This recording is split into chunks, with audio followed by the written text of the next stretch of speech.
Good morning and welcome to Trade Live with IG with myself and Mr. Richard McDonald. Happy Friday. Just before we cut to live, we were listening to some, thank God it's Friday music. We had some good tunes on. And just while that little intro bit was running, we just had Phil in our ear, producer Phil going, turn that off, you're about to go live. So the party's over, you've got us now. I'm trying to work out where the other noises come from. It's my phone. I've still got CNBC on my phone. Sedgwick had a shocker this morning. So NatWest numbers came out, boom, 7 a.m. Yep. And he started covering them straight away. And he went, oh, there must be something about motor finance loans in here. Where is it? Where's their exposure? They don't have any. Of course they don't. No, of course they don't. He had to retract it after the break. Well, it just shows we're all human, right? You know? Yeah. He's got a producer with a teleprompt and everything. We just come in live. We just come in live and correct, don't we? It's unscripted. Exactly, unscripted. Anything could happen out there. Anything could happen. Especially on a Friday. Yeah, exactly. Good morning to everybody in the chat. Good morning to Parky. Good morning to Darrock. Andrew McKelvey, good morning. Capricorn Energy there, just showing a deal. And I've just lost the chat. But look at that beautiful day that we've got. Chilly today, wasn't it? It's cold. Were you wearing your big Burberry gilet like I saw in your reel last night? Is that what did you come in with that this morning? Yes, I did actually. Oh, yeah, there you go. Yeah, your big old collar. Didn't need it, but yeah, certainly came in on it. Just wanted to keep your arms cool though, right? So you're liking sports. No, so the arms are back on. Oh, is it a zip on? Can you put them back on? Yeah, zippy arms. Like a convertible. Go on the Burberry. Go on the Burberry. Right, what's coming up? Friday the 24th of October. Looky look. I'll be here with you, well, firstly through the market open, and then it'll be 8:15. I'll be joined by The Beach, Mr. Chris Beecham, for a little bit of fast markets, with a little bit of sprinkling of Guess the Chart dropped in between there at 8:10. And then you're joined. I fancy a bit of porridge after that. We've got Bill Blaine, of course, at 8:30, coming up a bit earlier than usual. For Bill Blaine, we'll see if he's awake and up and running at that time. We'll have to get him a coffee. yeah, exactly. Yeah. Nice. What are you going to be talking about? We are going to be discussing the ways of the world, Luke Moore. Ways of the world, and I'm sure including Trump's little spat with Canada. Well, little spat. I mean, he's just gone, we are not friends. I saw a meme on the way in, and it was just like, there's that clip from Toy Story where Andy drops Woody. Oh yeah. And it's just like that clip of Woody just dropping like this. It was Trump and Canada. And Canada, yeah, just dropping Canada. I don't want to talk to you anymore. It's just ridiculous. It is. Right. On to go on, tell us some weekend plans first. Good question. I'm seeing my friend Sarah tonight. Our good friend Sarah, who's coming back, I think, next week. Dun, dun, dun. Sarah has been on maternity leave. I think I gave her a shout out with little Charlotte last time. So we're going for dinner at her house this evening. Tomorrow's going to be chill. Nothing planned. And then Sunday dinner with some friends. Sunday lunch with some friends. It's a very kind of like adult, kind of sensible weekend. I'm not sure if I can say the same, to be honest. Go on, what are you doing? I went and got my Halloween costume yesterday. So we're doing a Halloween party this week, and then I'll see if I still can survive for next Saturday as well. Okay. What are you going as? So let me see. I'll get a picture up in a little bit. Option 1 was Rachel Reeves, and I was going to have my little red briefcase with budget written on it. Yeah. But then I was also going to put like a robber's eye. Okay. Eye mask on. Get like an abacus or something, trying to balance things. Yeah, try to balance everything. Yeah. But no, I've gone with something else instead. There's new inspiration out there. Okay. So I'll show that up in a little bit. Donald Trump? No. No?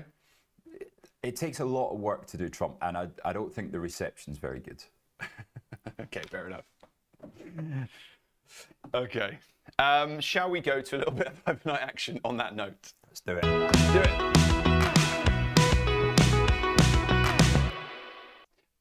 Overnight action. So, welcome back. It is Friday, the 24th of October, and overnight, stocks at all-time highs again. Looks like US stocks, at least. We've seen is it Hang Seng as well that's made a good move? Yeah, we got some Asian moves there from producer Phil. That Nikkei just keeps on going. It does, it does. Where's the yen? Is that getting absolutely crushed at the same time? Is it going side by side? Oh, he's not putting that because he puts the VIX up.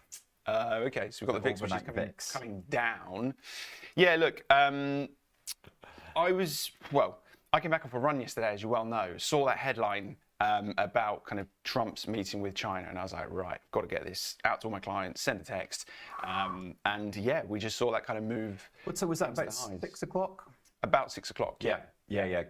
So I instantly took in some Nvidia, and I thought, right, if this is going to run into Friday, because our market's only got on Friday, obviously, if this is going to run into Friday expiry, let's get an options trade on it as well, because of course IG do the daily Nvidias, and they also do the weekly Nvidias. So let's have a little look at what Luke Moore's text has got me into here.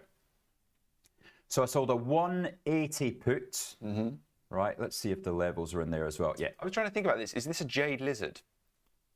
Where it's a call spread and you sell a put for good measure? No, so almost. Jade lizards when you would sell the near call and buy the further away call.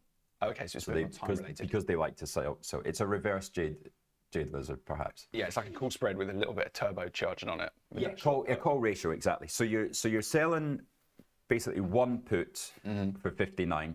You're buying one call for 165, and then you're selling two calls for 52. So that came out to 2 cents. Yeah, because you're selling 60 plus 52, so 110, but you're selling double the topside call. So it's 104 plus 59 is the 163, and then you're buying 165. So yeah, your net spread is 2 cents, 2 points. Cents for 250 or $2.50. So if Nvidia closes at 185 tonight, well, I'm not going to say drinks are on me, but certainly a good weekend shall be had. But a good weekend's already going to be had, because if you had Alcoa, then my goodness me, were you celebrating yesterday? What a call from Julian Wheeler. As I said to you yesterday, I caught this late, and I watched the replay on yesterday's show. And the way that he quite eloquently breaks down how Alcoa could be, I think was his word, was it the stock that unpicks the power concerns of AI? Now, you wouldn't normally say that. They're a steel supplier. They're a steel provider. Aluminium, yeah. Correct. Yeah. So it's not even for the numbers, but the numbers already gave you 12%. Then you've got the strategy day next week, and you could get more from that. So it was up as much as 16%, finished up 12%. And producer Phil's got some of that as well. So Phil has now been short gold, long Alcoa this week. What a pair! He's going to be having a good weekend, isn't he? He's going to be getting my direct phone number some point soon. yeah, we'll get him on the. You need some PCM coverage. Exactly. Yeah. Good for him. So what else have we seen overnight? So have you seen the UK retail sales data? Where has that come from? Yeah, I know. So the retail sales for September, fresh out at 7 o'clock this morning, up 0.5% month on month and 1.5% year on year. Let me just chuck this up on my screen here, because we can see and break down where that exactly has come from.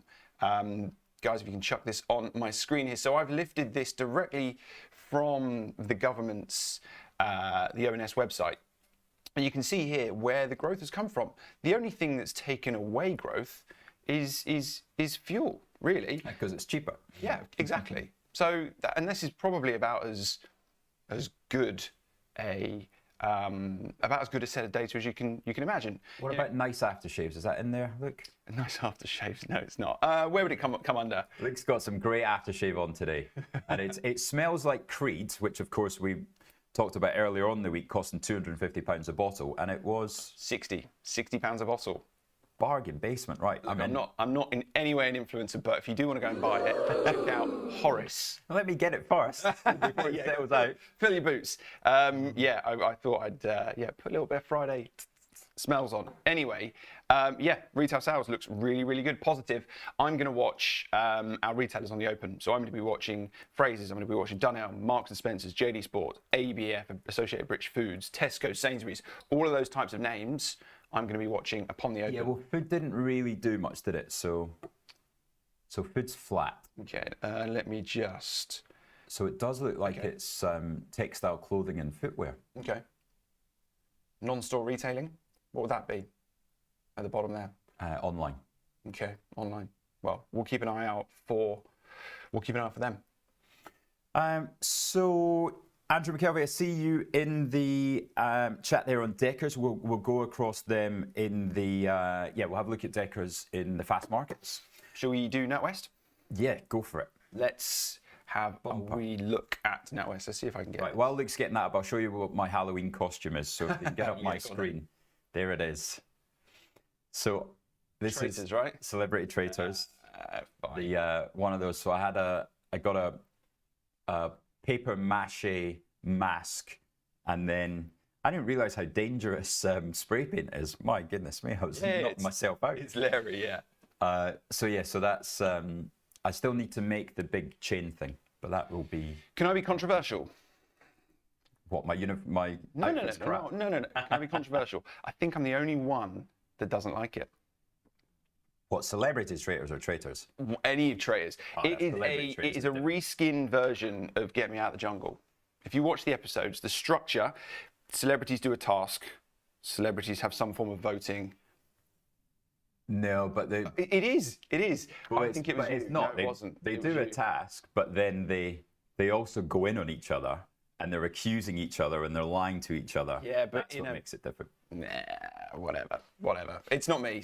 If someone can sell it You to me, stick I'm to your happy Love Island. I'm happy to watch it. Right, NatWest. I read this as a domination. They've absolutely smashed it. If I can zoom in so you can actually see this, you'll see there that first line, a 30% rise in third quarter profits. Upgraded performance targets for the year as it grew loans and assets in its wealth business while avoiding any car finance. They haven't got any of it. So their net interest income beat 3.27 billion plays 3.2. Their net interest margin beat 2.37% versus 2.34%. Commercial institutional banking beat, retail banking beat, private banking beats. What else do you want like from the it? bank? So how much do you think it'll be up in the opening? Let's have a look at the chart here. Have a little look at the chart. What we've gone £2 to £5.40 since the start of 24. This year we're from £4 to £5.40. It's done well, but if we zoom in on current days, then you got a nice setup there. Yeah, It's the old cup and handle, isn't it? that is that a cup and handle? This is a. This is a cup without a handle. Is that have you decanted your Pret coffee? Yes. Yes, nice. Okay, cool. Singers, our good friends over at Singers are calling them up 3%. So 3%. Where does that take them on the chart? That takes them right at the highs then, 560. Would that push it through? Do you think there's a breakout potential on that? What's that? Is that a month ago, the late August high? Potentially. Hey, I tell you what, can I show you something? This must. Where were we at 2008 though? Oh, these banks are. Oh my goodness, we're back to no way. All-time highs of 2008, NatWest. Tell you what, zoom back in. Have you ever seen the measure tool on this chart? Oh no. Let me show you. Zoom back into something more like today. Just go nearer term. I just can't believe that RBS is back to where it was before crisis. Pretty good. Right click as if you're going to add an indicator. I don't know if I can. Two tap on your fancy Mac. 2 fingers. Right. Tap it. There you go. Indicators. No, drawings. Go to drawings. Sorry, excuse Drawings. Oh my. and then go to measure tool midway to the bottom of that list. M. There you go. You don't have to keep your fingers on. Right, Perfect. and then what you can do now is you can draw point to point to measure. So if you zoom into last night's candle, and then trace the close, go up by 3%. Where does that stick us? So click there. Yep. Well, yeah, I mean, And then drag and drop. what is this for people that can't do maths or Yeah, what? like me at 7:45 in the morning. What do you want? 3%. 3.01. That'll do. right, now- 562.97. Now zoom in so we can all see the number, because otherwise we're a little bit small. What have we got? Okay, so on a graph, that is just. That's right. It's right on it. Okay. It's all-time high close, but not its top of the wick on the candle that Axel likes. Yeah. So look, that's 3 of the big 4. HSBC is still to announce. Barclays were good. Lloyds were fundamentally good, but they took that massive charge for the car finance, but ultimately the bank was performing. And now NatWest, and these stocks have been on an absolute rip this year. My a good client of mine, Richard, who we speak to all day long, I think I've told the story about him. Other Richard that I look after. Okay. He's very old school. He calls us while he's dropping his daughter at school. Only trades the UK banks.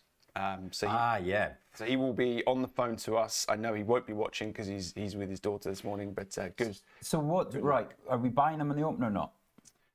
Would you buy them, see where they open? If they squat back down, then potentially. No, but if let's say they actually break out, let's say they open at 565. Well, then you're into clean air, right? Into clean air. Yeah, so the top of the wick is 565.5. We closed at 45, so 20p. I can't see anything in here about buybacks. I mean, bank stories are so difficult to unpick because there are so many different facets of banks.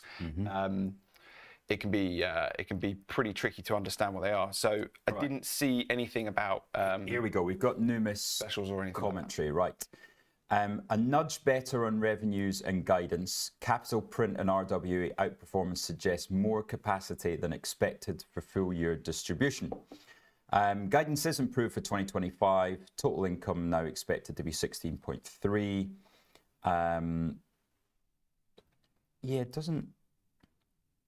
It's not. They're not quite as positive. Okay. Supersonic, thank you for that in the chat. Rich, NatWest are not back to the 2008 highs. The graph is incorrect because of a stock split. So the graph's wrong. Thank goodness for that. The graph isn't wrong. The price is the price, but of course the split changes the ratio of all the highs. The graph should take that into consideration, right? Yeah, actually, that's a good point. It would do because it would be the previous 2008 high would then be adjusted down by the relative stock split. So actually, the chart. I mean, it should be. Yeah. Should okay. Be. All right. Well, that's worth flagging, Supersonic. Thank you for that. Do we want to talk? Should we talk tech? Do you want to talk a little bit of tech? Intel. We can talk Intel. Got to talk Intel. So in Trump's great wisdom, they've now made over 100% on their investment in Intel in about 6 weeks, 7 weeks? Yeah. That's one hell of a turnaround. That is one hell of a turnaround. They were up, I think, was it 10% last night? 7.7% in after hours trading. There you go. Yeah. Impressive.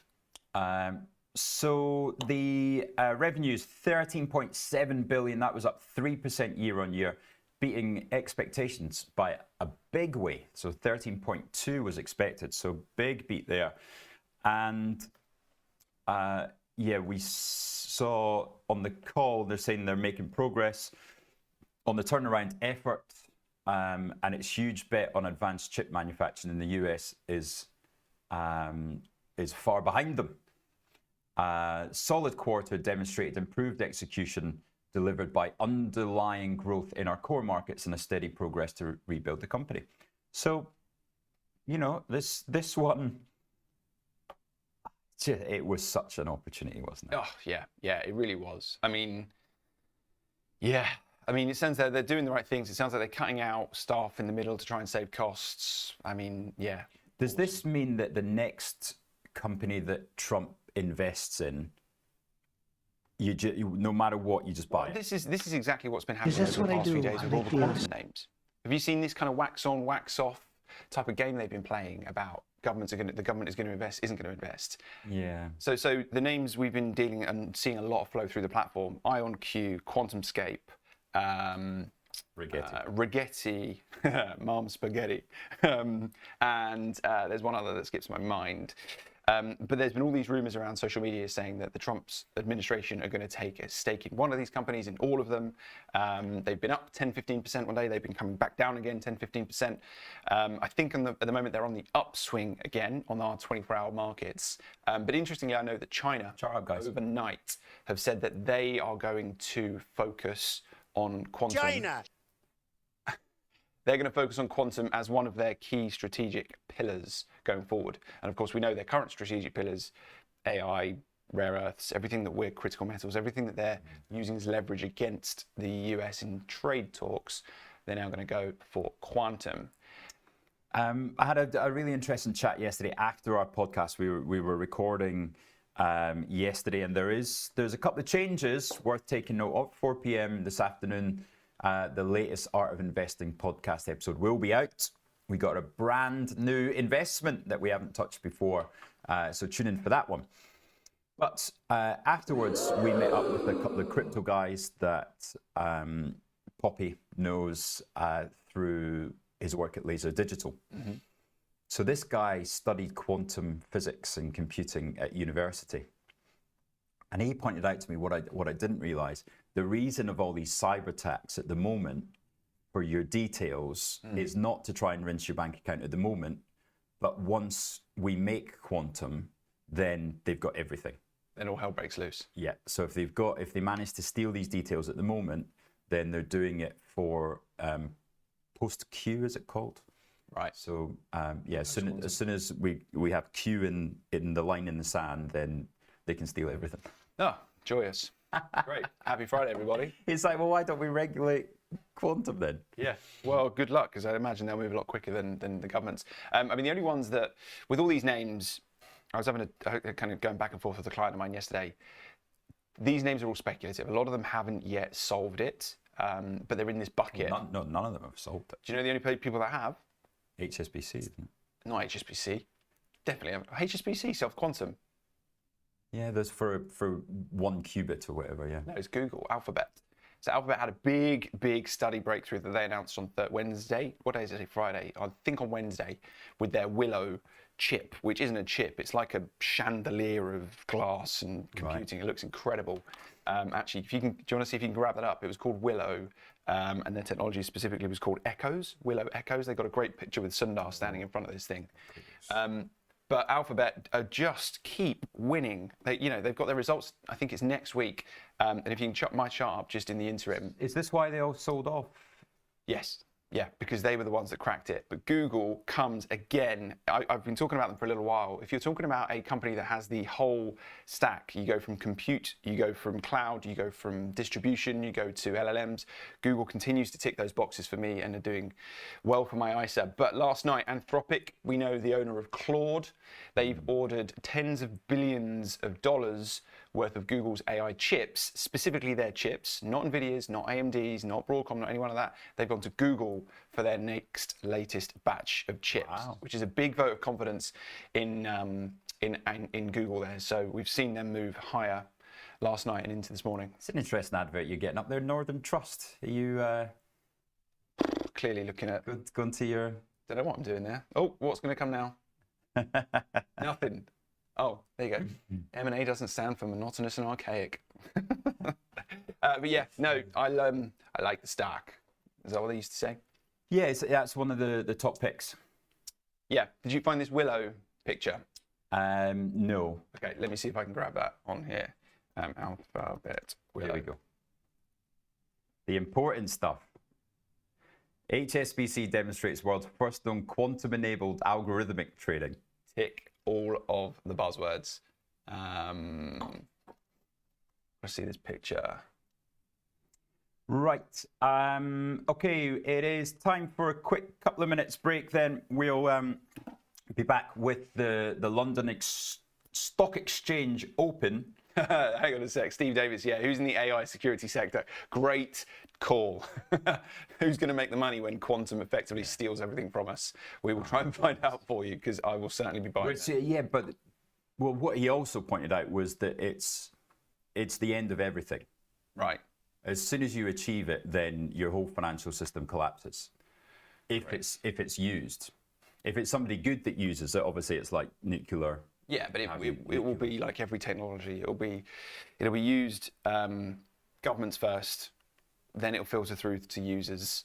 It'll probably be a kind of crypto dark web scenario that everything gets kind of sold off and butchered, and then 10 years later it makes itself into kind of the consumables. No, but I just don't see why the stocks are worth 25 billion already then. What, you think they should be worth more? No, shouldn't be worth anything. Well, yeah, exactly. That's the point. Yeah, that's the point I'm making. It's speculative. I'm always team retail, and these names are very, very retail friendly. So trade them. By all means, they're moving, but just be super careful, because a 10, 15, 20% drawdown on these names, it could happen in the blink of an eye. Yeah, well, it has. They were down 33% from the highs already. Yeah, exactly. Yeah, the other thing he mentioned was that in crypto world, then Bitcoin has a lot of changes it has to make before quantum. Ethereum actually doesn't have that many changes. So if you're worried about the effect on crypto, because of course Bitcoin's finished if somebody managed to do it tomorrow, then Ethereum's a lot more protected. Interesting. That's good to know. Cool. Right, well, let's go to a break. I'm going to find this picture of this chip slash chandelier slash thing that's going to destroy everything, and we'll see you in a sec.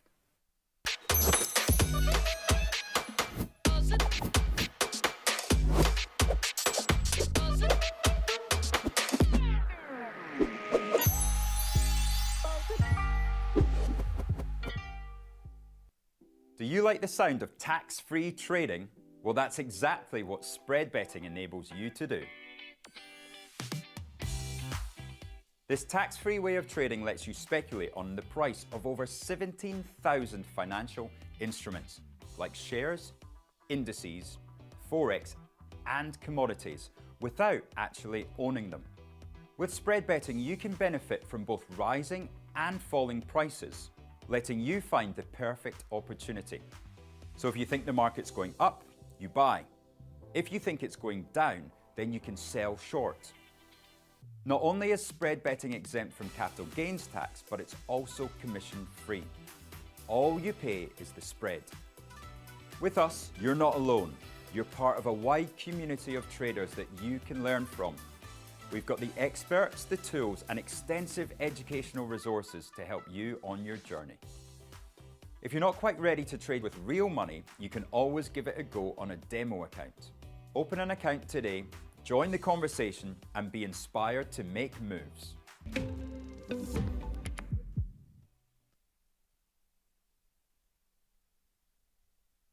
Welcome to The Art of Investing, a brand new podcast to help you achieve your investing goals. Join me, Rich McDonald, and my co-hosts, Mark Spice Holden and Chris C.J. Fellingham, every Friday when we bring you updates from the markets and insights from our combined 100 years of investing experience.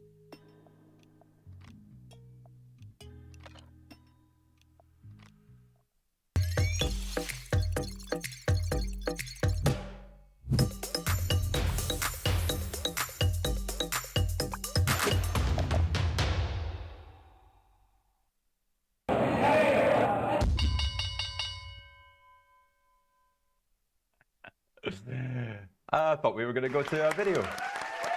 Let's go to a video. Have we got time? As the FTSE's reaching new highs, We're going to show you a video. yep, scrap it. Oh no. Okay, we're in. Today I'm off to the London Stock Exchange to ring the bell in support of financial literacy. And you're coming as well. Walking through the city of London, it's always a great moment to reflect on how financial literacy connects us all, no matter where you are in your journey. The London Stock Exchange, founded back in 1801, is one of the oldest and most influential symbols in global finance. And today, we're here to spotlight something just as powerful: financial literacy. The London Stock Exchange has brought us all together today to celebrate the vital role of financial education. Moment we've been waiting for, closing the market and ringing the bell.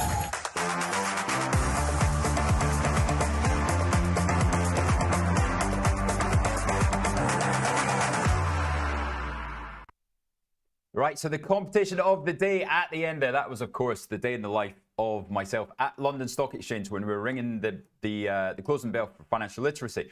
What is the phrase of the London Stock Exchange? On the emblem, what is the phrase? That is today's competition. Fastest fingers first, go. Is it you shouldn't wear pajamas when you go to the LSE? Those trousers. And I know it looked like you Hammer special. And I know it looked like you ironed, at least in the clip, but I'm not sure you did. To bring it straight back to the markets, NatWest is indicating up 5.2%. 574 is the indicative opening price. And so that, one would imagine that's going to be a delayed open. That has just driven the FTSE to new all-time high, 9,600 just traded. for the first time ever. So if we got party mode, can we go party mode for the FTSE 100? How we got? How much time have we got? Go with the bull. Let's go with that. There you go.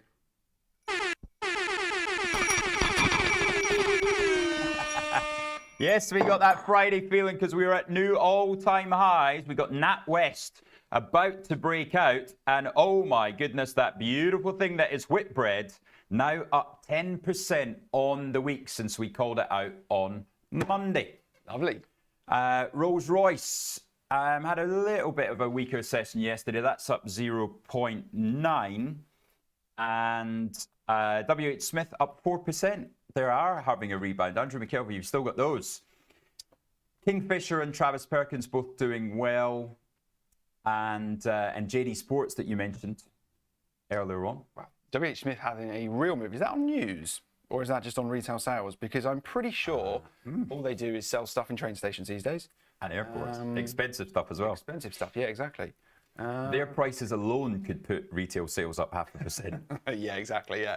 Bottle of water for like £3. Have a laugh. What else have we got in there? Oh, Scottish Mortgage up 0.5%. Not particularly exciting, but back.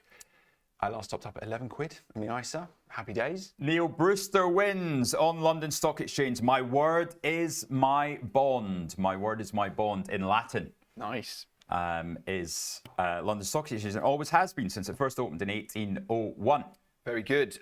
We have not spoken about Glaxo. Glaxo at the bottom. Oh, what's going on there? Hops down 2.6%. There's a story here. One of their drugs has been approved by the FDA for use of treatment of relapsed refractory multiple myeloma, which I would suggest when you get an FDA approval, that's probably a good thing.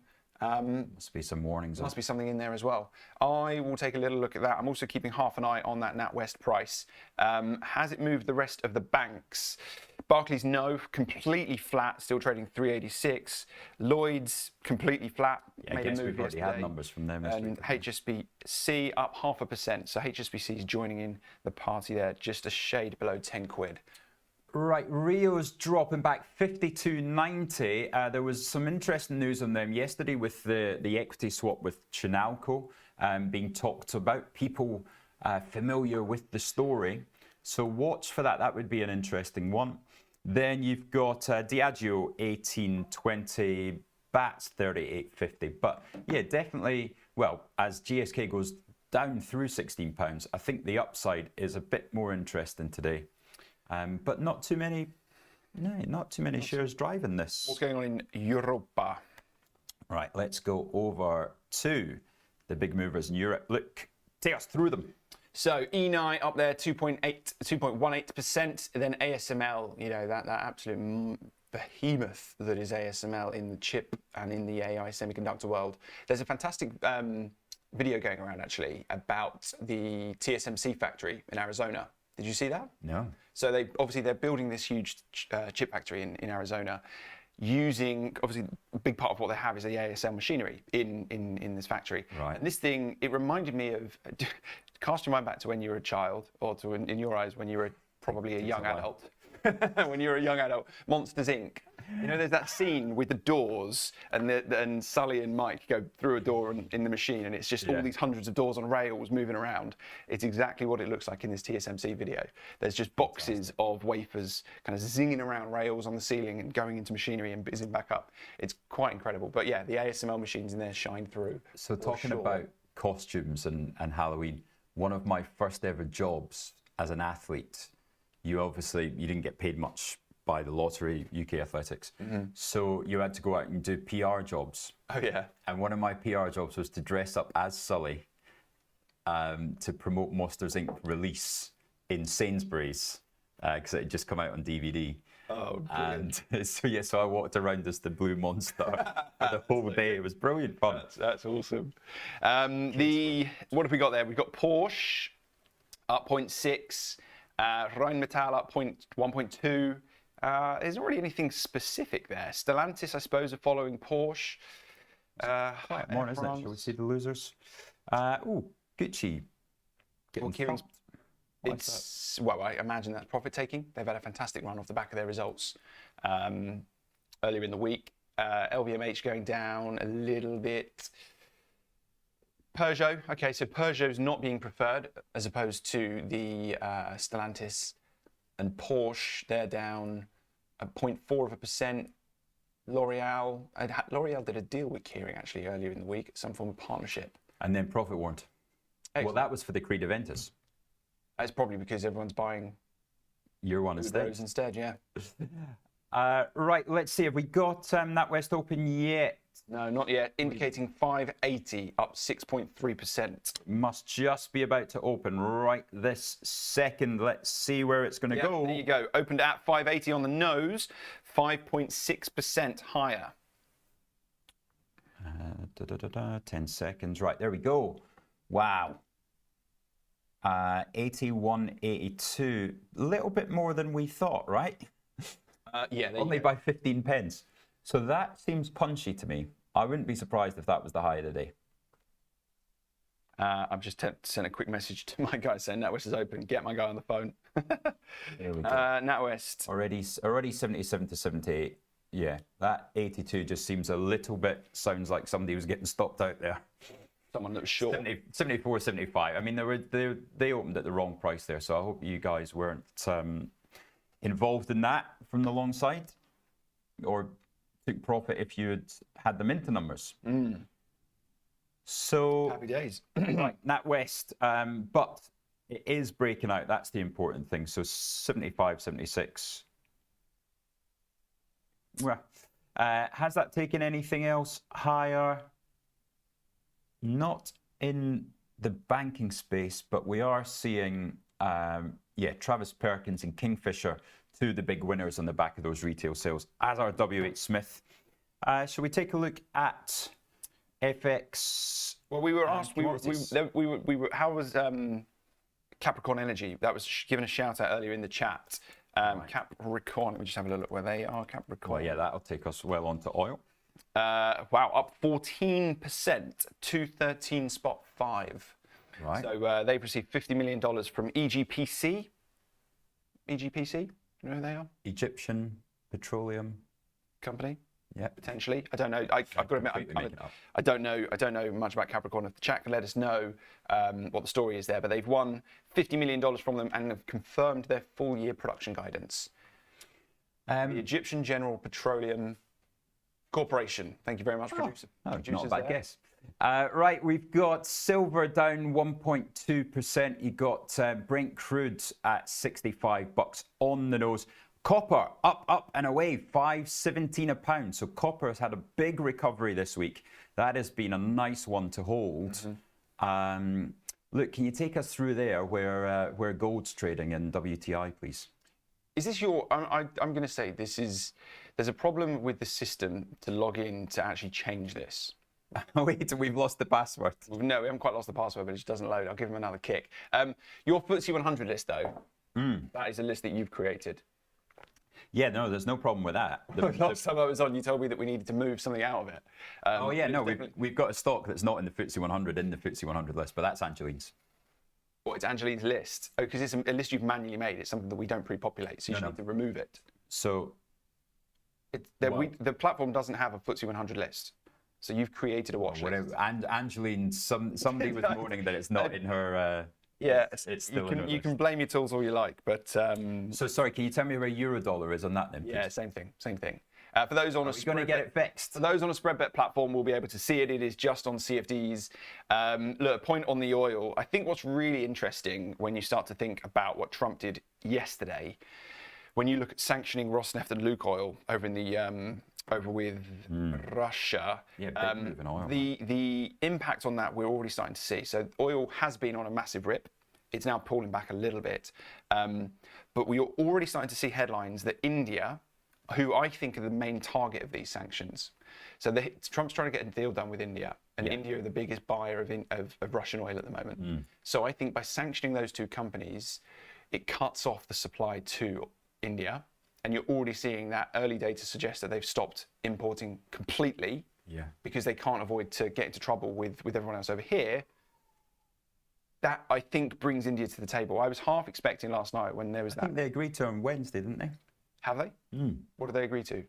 Stop buying Russian oil. Well, yeah, exactly. So this is what I mean. So the immediate impact of these sanctions no more oil Yeah. for India. So that cuts off a massive revenue line for Russia, aggressively so. But it's a fine bet, right? You've caused a spike in the price of oil, Yeah. which if it doesn't work, helps Russia because they can now sell their oil at a higher price. But I think it's done. I think it's done its job. It seems to be that they've stopped consuming. It sounds like this is going to be a big part of the conversation with Xi. If Trump can get Xi to put pressure on Putin, then that brings them to the table Completely. If he can, then that's tariffs on China. So this is a big meeting. If Trump doesn't get what he wants with Xi, Putin, then that would be a very, very volatile result. Completely. Would you run any exposure to oil over the weekend? Well, no. I mean, this weekend it doesn't matter, right? Well, no, you've got Besant's due to meet He Ling Fang, one of the, I think it's the Chinese equivalent in Malaysia. So they're doing that. Also, just a shout on gold. We know that it has come off. For those that can look at watch lists and see it. Yeah, back below 4,100 now. That would be the first drop for the entire week, for the first time in 10 weeks. Wow. So it's the first weekly drop we've seen. One thing we haven't even spoken about, maybe it's something I can bring up with Mr. Beecham. We are going to get data today from the US. We are going to get CPI at 1:30 today. Yes. That is confirmed. For a market that has been starved of any US data, it is... I have missed it, actually. Yeah, it's weird, because the thing I found weird is a lot of the economic calendars you see haven't taken them off. Yeah. And so you're still, it says, you're going to get X, Y, Z, you're going to get X, Y, Z. But of course, it's not giving it to you really. So what are we looking at, Rich? So what are we expecting? 0.3 month on month on the core, and then 0.4 inflation rate. No wonder they didn't want to show it. If we are going at 0.4% month on month, then my goodness me, that's us heading in very wrong directions. Back above 3% on the year on year on both cases. If that comes in as expected, then that rate cuts, oh yeah, let's cut rates as inflation's going back up through 3%, and we've got no idea what's going on in the jobs market. So what would you do? What would be the play? Buy dollars? Dollar index looks interesting. Just pop my screen up on here to show this, if you could. Let me just get this to full screen. You've got dollar index kind of settling. What's that? 98.69 up to, it's only 40 points away from a potential breakout level. Gets back above its 200-day moving average. Could you see a bit of a bounce? What about the yen? So yen, it's already 152. So yeah, you've got yen nearly 153. You've got sterling nearing 133, and you've got euro dollar at 116. Tricky. Very tricky. I think the way you look, gold will get slammed again if that comes in high. Yeah, but look, for me, I wouldn't trade in front of the figure. No, I wouldn't trade in front of the figure, because I think when you haven't had data for what, 3-4 weeks now, it's going to be the only thing that the US looks at this afternoon. I mean, I don't know if we got any earnings kind of before the market that we can look at. Yeah, just quickly go through Deckers. So Deckers was a beat. We got revenue 1.43 and a diluted EPS of 182. Hawker brand was up 11%, and UGG was up 10%. So looks decent. Gross margin 56, and $2.2 billion worth remains on the buyback. So yeah. Okay. Well, we have better. So this morning we don't have anything. Procter & Gamble are going to report before the market opens. So I don't think the market's going to be too keen on that. I also just want to, I've just seen, to give a quick shout out. Johnny, I know that the only thing you're going to be looking at is dollar yen. Oh, no, sorry, Deckers. No, it was down after hours. Deckers? Yeah. Ooh, ouch. Deckers are the guys that make Hokers, is that right? Yeah. Yeah, okay. Yeah, Johnny, I know. Man, I hope you're out of those. Johnny's only concerned with yen weakness. So that's a good shout out. And Mr. Vivek, good to see you in the chat, my friend. A good FX specialist of mine that I look after. A dollar friend. I'm going to see if I can convince him to come on the show. Yeah, yen. I would be tempted with yen. I wonder if there's any daily options on those. Yeah, okay. So that's tempting. 23. What time do those expire? Do you know? Click info. And expiry? Yeah, 8 o'clock. 8 o'clock. Well, that seems interesting. Cheap. Yeah, I'm going to have some of those. I'm going to have it. Here you go, people. Live trading on the show in real time. Just while Rich is pulling the trigger on these, I'll be joined by the Beach, Mr. Chris Beecham, in just a couple of minutes' time for Fast Markets. So if there's anything you want us to have a little look at, / you want me to ask him as the expert in the room to take a look at, pop a comment in the chat. Let us know what stocks you want us to take a look at. Let us know what markets you want us to have a little look at. And we will do that for you. Here we go. Buying the 153 calls on yen. Done. Cool. Brilliant. Right, we're going to jump now. You're going to be off, and then you'll be back for Mr. Bill Blaine in half an hour or so. Porridge. Yeah, and we're going to jump to guess the chart. What kind of chart is it, guys? Okay, it was. It was NatWest, but we're off that now. So we're European stock on this guess the chart. Join us back in 2 minutes.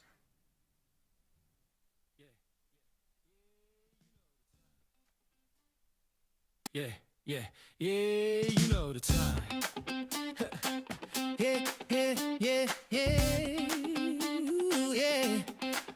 It's like, yeah, 7:30, screens on fire, markets jumping, the stakes get high. Rich got jokes, Ange got flair, moving the crowd like we just don't care. Phil on the decks, turn the feet up loud. Dom hit record, let's wake the crowd. Candles dancing, lines collide. We're playing the rhythm of the market tide. Guess the chart, come play along. You know the groove, you know the song. No stress, no fear, no doubt. We bring the band till you work it out. Cause we're the chart DJ, spinning trades our way. Gotta move those numbers, make the market sway. It's Trade Live with IG, we don't just analyze. We vibe, we shine, we improvise. Axel's got a plan, Piers got tech. Chris on the charts, keeping it in check. Terrence cuts a shot, Cam's on cue. The beat drops hard, we break right through. Chat's going wild, is it BP or Shell? Guess that chart, who's gonna tell? Phil drops in with a cheeky grin. Wrong again, try next spin. Feel that tick, that candlestick. This game slick, it moves quick. Every guess, another start, another groove, and a trading hard. Yeah, we're the chart DJ, spinning trades our way.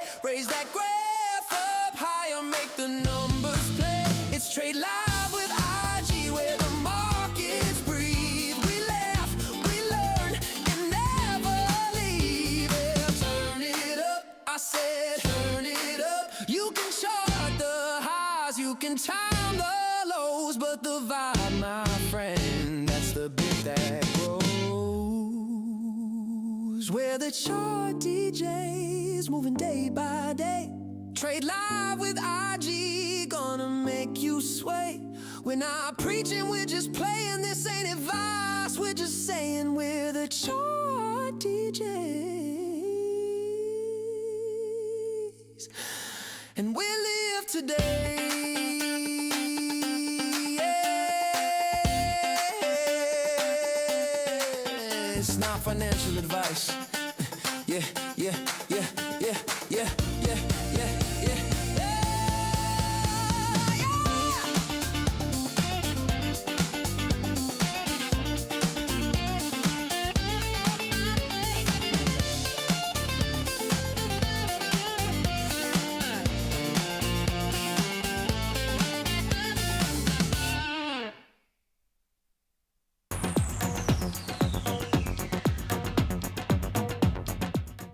Good morning and welcome back to Fast Markets. I am joined by Mr. Chris Beecham. Chris, welcome to the chat. Welcome to this morning.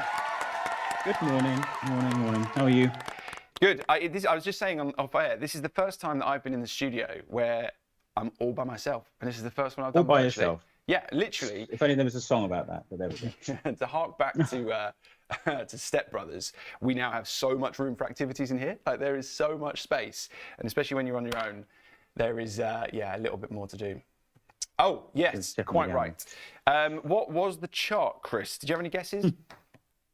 I didn't get as far as guessing it. I was too busy trying to. Yeah, I didn't get it. What was it? In the Airbus. Gosh, Airbus. Really? Yeah. Wow. Yeah, that's Okay. That's pretty impressive. I've got to give a shout out. Jesse14, congratulations. You are today's winner. It was, of course, Airbus. To me, that's a story that might have gone under the radar a little bit. I think so. Have they got defence applications? Is that where a lot of this comes from? I think, yeah, because they do make some of the heavyweight lift aircraft. So I think, yeah, that would be. They make the A400, I think, which is used by a lot of European forces. Well, I think there's So, yeah, also that's interesting. there's probably a premium in here in the sense that they're not Boeing and the doors don't fall off their planes, perhaps. Yeah, that always helps when you're building planes. It comes as an optional extra, but an added extra. Yeah, exactly. Right, I think we were chatting off air. We've got a request from Friar Tuck to look at RTX Raytheon Technologies, but do you want to just quickly have another look at NatWest, just while it's still topical and still on the move? Yeah, we can. We're up 4% this morning, so but solid. I mean, I think we were looking at this with Lloyd's yesterday. Do you want to? Have you got That's the your screen trend. there? Do you want to have a look? Let me see if I can get it up. Hang on. If not, I can jump on mine. No, I can do it. Hang on. Okay, Share let my me. screen properly. I think I've got to drive this one. Oh, Luke can drive it. Yeah, Okay. I've got to drive this Gallery one. Okay, shot cool. on my Yeah, end. pop it on my screen there, guys, please. So I mean, There you go. this is your daily candlestick, and it's quite impressive. Chris, talk me through this. And what I'm going to do now, I'm just going to drop this to a smaller time frame, so we can see what's doing in real time as well. This is that since 2024 is the kind of trend you give your right arm for, because look at it. It just goes and goes and goes. And it's easy to say it now, but of course in April it felt really hard. But that dip for 200-day moving average, had you but known it at the time, was a gift. This one here. That's easy. Yeah, exactly. The Liberation Day stuff. NatWest knocked back. It would have felt awful if you'd bought it at those multi-year highs in March and then watched it drop like a stone. But the fact it's come roaring back since then, you've had the upgrade this morning, really does speak to a lot of strength in the share price. It's the kind of thing I like, where you've got a chart that just goes up and up, and the fundamentals also align. And they're also talking about acquisitions now, amazingly, for a bank that only just. Yeah, well, they bought some of Metro Bank's operations. They thought about Santander's, didn't they? And they're still talking about it. It's mentioned in the FT that they're really firing up speculation that they'll use the upgraded guidance and the fact that obviously they're now privately owned to go shopping. Interesting. It's interesting parallels. Well, was there 2007, 2008 again. Was there anything in their news about, I guess, cash and how much money they've got? Let's see if I can find something on here. So it's talking a lot about. Raised its return equity target was raised to 18%. It's aiming for 16 billion income for the total of 2025, which is up on the 16 billion it wanted earlier in the year. Because there was nothing in here about buybacks. There was nothing in here about. No, it didn't follow dividends. Barclays, but it had, I think, a fairly rosy outlook on the UK as well. So, Okay, well that's good. Do we like it? Do we like the move? Is this because this is a fairly decent rejection of the breakout? In fairness, that kind of sucks us back into. Well, we're back in at the highs. This is the share price. It's up 65p in the space of a month or so. So I don't quite. This is one of those moments. It's better to travel than to arrive. What's the extra bit of good news? But it did obviously poke its head above it. So we'll see what it does. Maybe it is due a bit of consolidation, but the trend is still very much there. You had an opportunity in July to buy it down at 470. I'm not saying I did, so I'm not trying to be smug here, but or down at £5 as well in early September. So it is continuing to deliver. It's where the fundamentals on the chart align, and those tend to deliver really solid performances, really.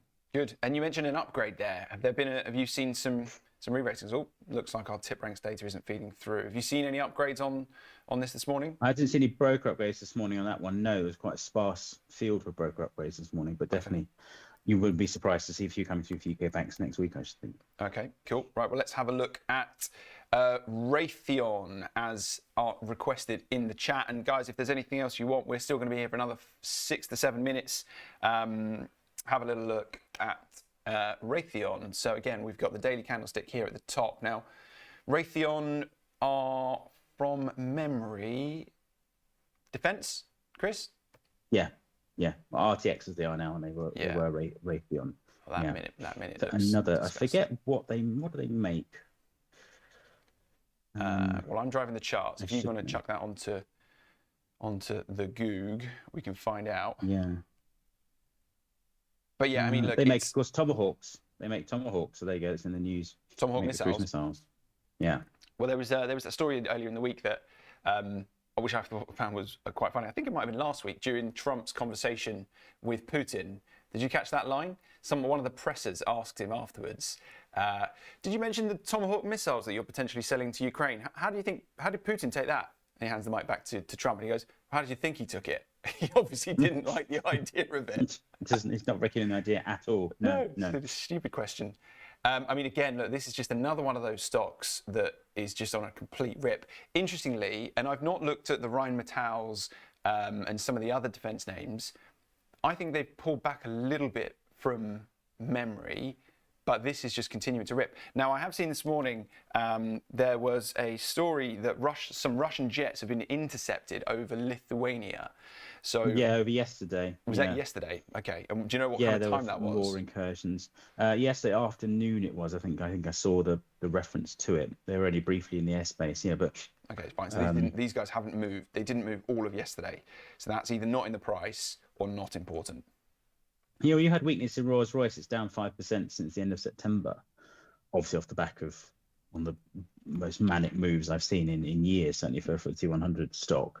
But a little bit of just, call it fatigue creeping into the sector, really. But it'd be interesting because, of course, if you've got the new Japanese Prime Minister coming in, also pledging to bolster defence spending, and they only spend something like 1% of their GDP. If they increased it to more in line with the European levels at 2.4, that would be a huge increase and dramatically transform, obviously, the procurement outlook for a lot of these companies, because a lot of them will be buying US stuff given their closeness to the US.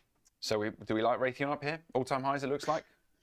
Well, it's definitely one that you'd put on your nice to watch lists, really, and then because you kind of slightly missed the bus this past 2 weeks with that latest push spurt, haven't you? Yeah. Okay. But it's been delivering very solidly. Yeah. Well, let's keep moving on then. We're going to go to the biggest stock in the world on behalf of Mr. Monkey Man, Nvidia. What do we think about Nvidia? It pulled back off its highs. Now, I heard a great argument for this the other day, and it was in the context of how. Let me just make sure that I'm getting this on to a lower time frame so we can all see it. Of course, we're now processing these and seeing 24 hours, and you can get that move overnight. It hasn't really changed overnight, but you've got your daily candlesticks up here. And clearly, I've not updated my trend lines in a while, so let me just delete those because they're now null and completely void. I saw an argument to suggest that Nvidia should be seen as a value stock. Because, go on. Okay, and I'll give you this because, of course, the price has been nothing but spectacular, but they're backing it up with earnings. The PE ratio of Nvidia is not, reportedly, completely insane. If you think about some of the other tech stocks, it is just not. And let's have a quick look at what we've got as a fundamentals on here. 60 is a PE ratio on a normalized basis. Now that is high relative to a boring stock. It's certainly not in the kind of value stock plays, but it's not crazy compared to some of its peers. They are moving, and they are moving with pace and quality. So what do you think? It's a compelling argument. You should get Richard for that one because that's good. I think you'd have to peel him off the roof with that kind of argument. I know. I might roll that one out on a Monday morning. Yeah, sorry for your daily dose of bullishness as opposed to your daily dose of bearishness. But you can certainly say they are delivering on what they expect, and that's exactly what we're looking at for the rest of the Mag 7 and P ratios. I wonder what we've got, not off the top of my head. But I think remember when Amazon actually became a value stock based on its own previous performance, and the argument is there that Nvidia can continue to deliver, and that's probably quite a big if. Then maybe that it responds in a similar way. Or at least it's not overpriced. That's perhaps the best way to look at it, rather than trying to pretend it's some kind of Buffett value stock. If it's actually just roughly where it should be, which is the kind of news I don't think any stock market bear wants to hear. Nvidia is becoming a bit Marmite. You either love it or you hate it, I think. Okay. And there has to be a middle ground. And it's interesting, as you said, the stock price has gone sideways now for weeks, which is interesting. It's like a lot of the Mag 7. Okay, so I've just, Chris, it's I don't still know if you can see my screen. So this is Mm-hmm. this is a great use case for something like a Perplexity, right? In very real time, you've just suggested there, what is the current PE ratios for the Mag 7 to try and verify what I've just said there. And I've got a plug-in on my Google Chrome. You can just click it and you can type in your question. It's going to give you an answer. You can dive into a bit more detail, but it suggests that actually the current non-normalized PE ratio from Nvidia is actually 40 times earnings, and of course their earnings are so obscenely higher than everybody else's. You've got Apple at 30, Amazon at 37, Alphabet looks cheap at 19.57. Meta trading 27, Microsoft 38, and Tesla a ludicrous 183. So actually, the PE It doesn't look mad, does it? It doesn't look mad. It looks in line, but it's certainly the second biggest in the Mag 7. Maybe not. But I think where it is a step change. The 40 times earnings on Nvidia's earnings is so much bigger than everybody else's. Yeah. But if you're paying for the quality, as this is the argument of the US indices, because their profit margin is so much bigger, then the P ratio is a reflection of the quality you're getting in terms of stock, not just the fact that they're expensive. And if the same thing could apply to Nvidia, and I can hear the people screaming at me, but what if they don't meet estimates? What if this, that, and the other?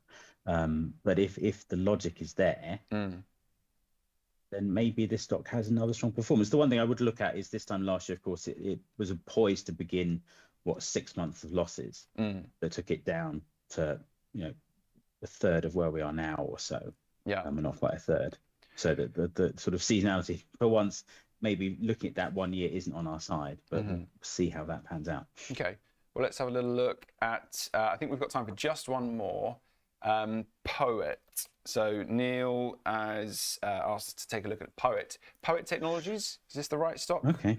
Neil, this is a $7 stock that I must admit I know absolutely nothing about. No, if you could furnish us with some more information on that one, that'd be interesting.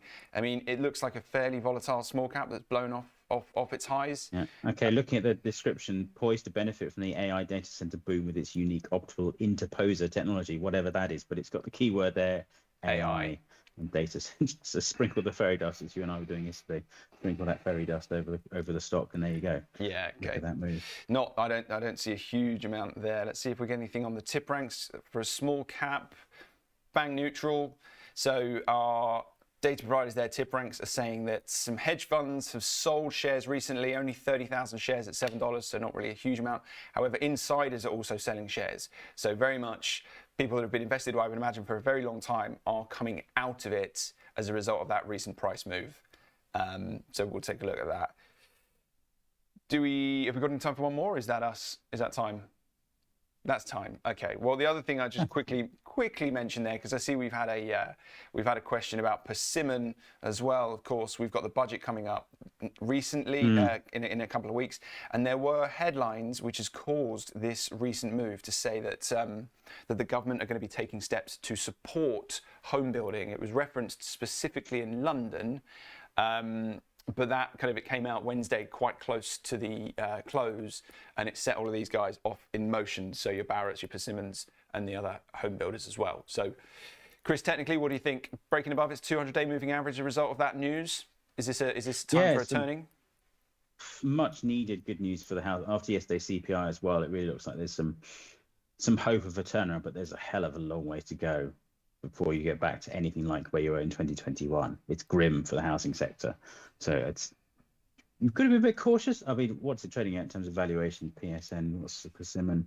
15 times earnings. So it's not dirt cheap, but maybe it's reasonably valued. And you get for nearly 5% dividend as well thrown in. So nice, not bad. From an investment perspective, maybe it's looking a little bit more interesting, but certainly the chart's not exactly going to scream bullishness at the moment. Yeah, we've got a moderate buy on it from the analysts with a 1473 price target. Insiders have been selling some shares. There's a bit of momentum coming off of the stock on a technical basis. This is a 12-month, so I imagine this isn't taken into consideration. The recent move that we've seen, fundamentals okay. Yeah, 8 out of 10. I think I probably agree with that. Maybe take a look at it, and if you're in the home builders anyway, maybe look to add on a little bit of this strength. going to start to average up a little bit if you've been long suffering. Yeah, suffering's clearly the word for house builders at the moment. Yeah, cool. All right, well, I think that is all we've got time for, Chris. I think. Thank you so much for Pleasure. Thank you so much for coming. And you're all about to enjoy some porridge as Bill Blaine is about to join you. I don't get the reference, so I'm just going to run with it until someone explains the joke to me. Oh, porridge is his newsletter, the Daily Porridge. Morning email, yeah. Right, well, I'm clearly not a Scottish subscriber. thing. I will go and get myself subscribed and I will go and listen to Bill Blaine. He's going to probably give me a slap as I walk in now. Right, guys, I'll be seeing you. I'll be back in on Monday and have a fantastic weekend and enjoy the rest of the show. Thanks.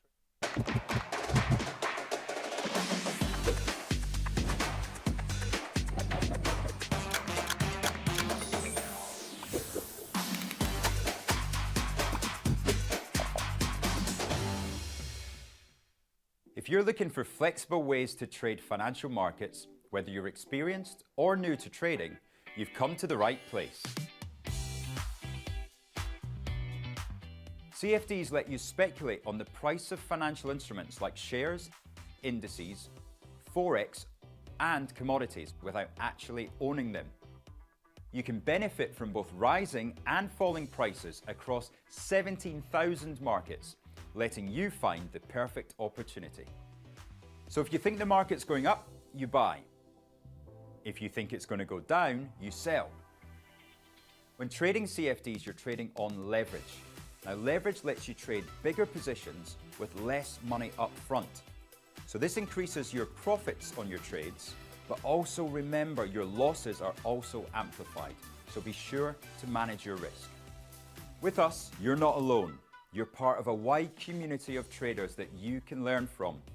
We've got the experts, the tools, and extensive educational resources to help you on your journey.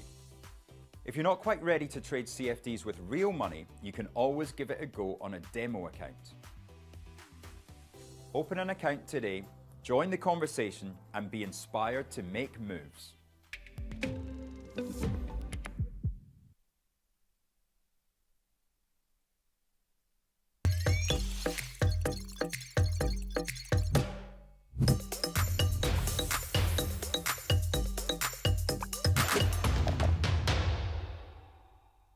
Hello, I'm Axel Rudolph, Senior Technical Analyst at IG and Fellow of the Society of Technical Analysts with over 30 years experience in trading the financial markets.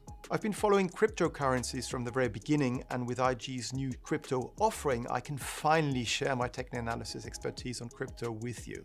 So join me every Wednesday morning for my new show, Charting Crypto, where I'll be answering your technical analysis questions on all things crypto, live on Trade Live with IG.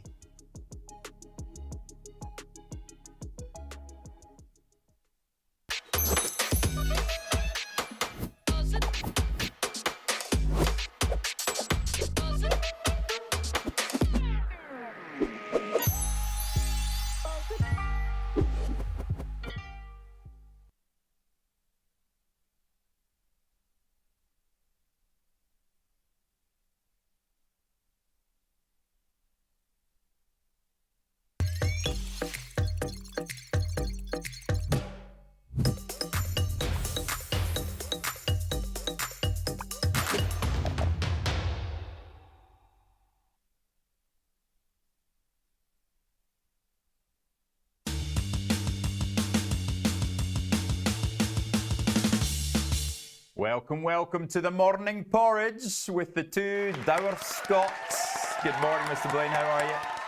Good morning, Rich. I am fine, dandy, and tickety-boo. And as you can see by the colour of my shirt today, I am anything but dour. Yeah, that is a cracker, that. It's a Friday. Are you off out What's wrong with a partying? pink shirt? If you can carry a pink shirt, carry it. It's the same colour as your cheeks. Hey, steady, lad. I saw the sun this year. Now, Bill, it's been an interesting week. We had Julian Wheeler on, one of your very good friends and companions. I do not know anybody else in the market who has such enthusiastic honesty for following US stocks as Julian. I've known him for a good many years, and he is one of the people I listen to. He can get awfully enthusiastic though about stocks that he loves. So him and me have been having a bit of a stramash, as I would put it, about Boeing for a long time. I mean, Boeing's one of these really interesting stocks that I've followed in great detail because I've been very involved in financing aircraft for the last 15 years in the alternative asset markets. Okay. So I've been following everything there very closely.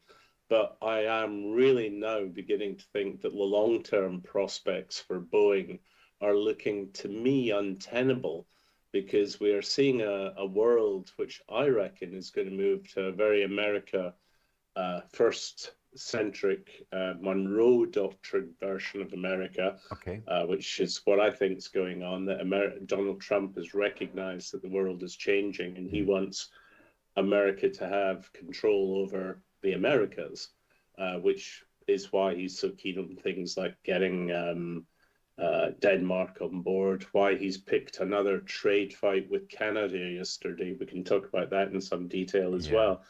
And that will, I think, mean that Boeing's market is going to become primarily American.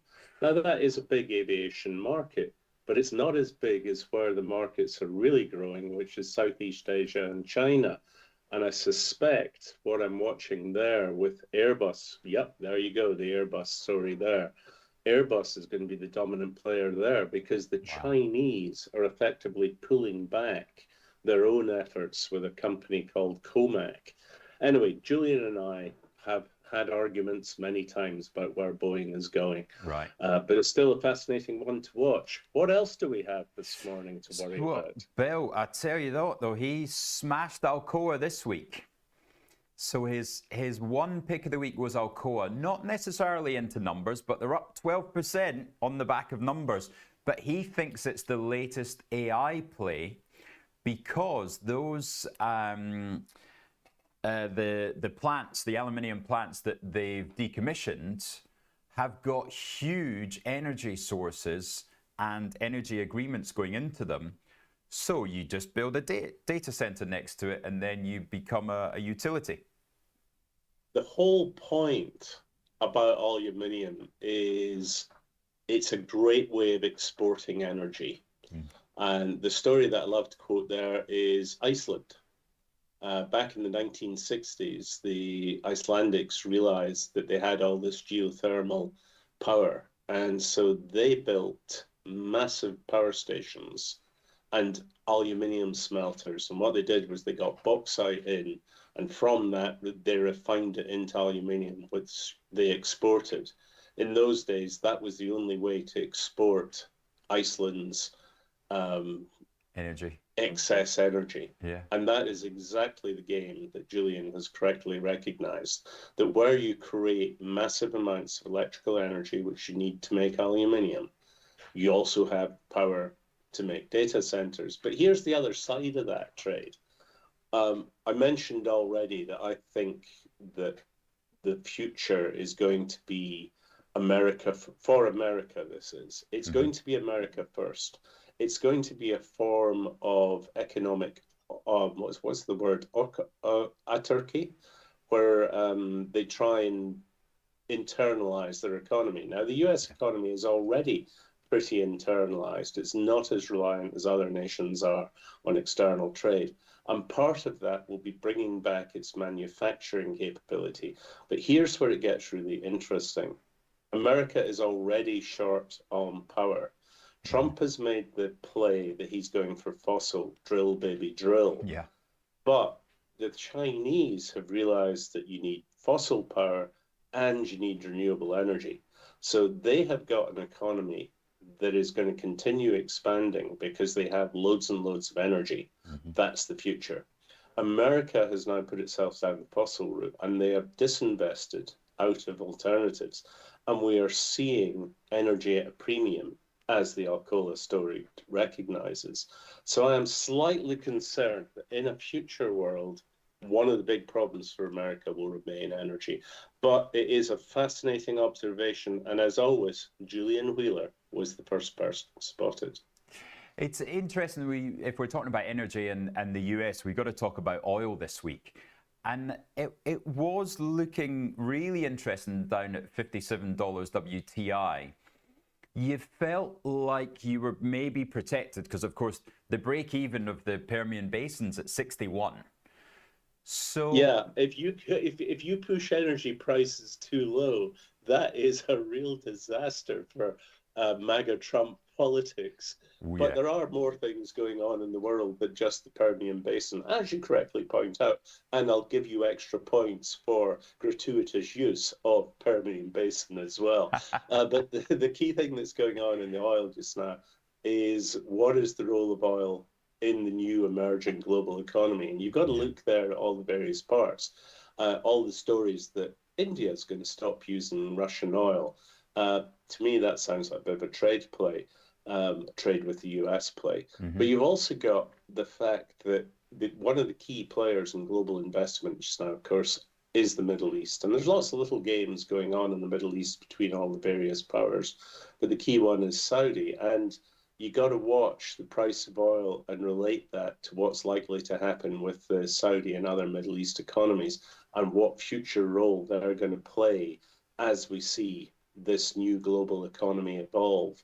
I guess that's my kind of theme that I sort of stumbled on for this morning is what is the future going to look at? You know, many times you and I have talked on this morning porridge segment of the program about the difference between trading, which is understanding the sentiment of the market in the short term. And we should come back to that because I really do feel we're getting closer to this frothy top. And what the long-term investment scenario looks like. Yeah. And the long term is the world is changing. The medium term is we are still very distorted by an overabundance of money and the cheap money hangover through the era of the QE of ultra low interest rates. But the short term that really worries me is when you see, what is it, $1 trillion of money going into Blackstone in the last quarter. And where did all that money go? It all went into the US stock market. And that's why the US stock market is so strong. Where did that money come from? It came from retail investors. What do we know about retail investors? Well, they're always the last people into the trade. They are the greater fools that the institutional investors have been waiting for. When markets crash, it is always retail investors, the last people to come in, that are ones that most heavily hit by it. There you go. I've summed up the world in 1 minute. It worries me though because from a bear point of view, I learned my lesson down in South Africa in 2012 because you could literally see on payday and the subsequent 3 days after payday, then the market went up and it went up every single month. And that's what we're seeing at the moment because of course the world now, retail is just, we get paid and we direct debit into the S&P 500 tracker. And it's happening. And they refuse to listen to even the hint that they might not even sell, that they might cancel their direct debit and just keep it in cash.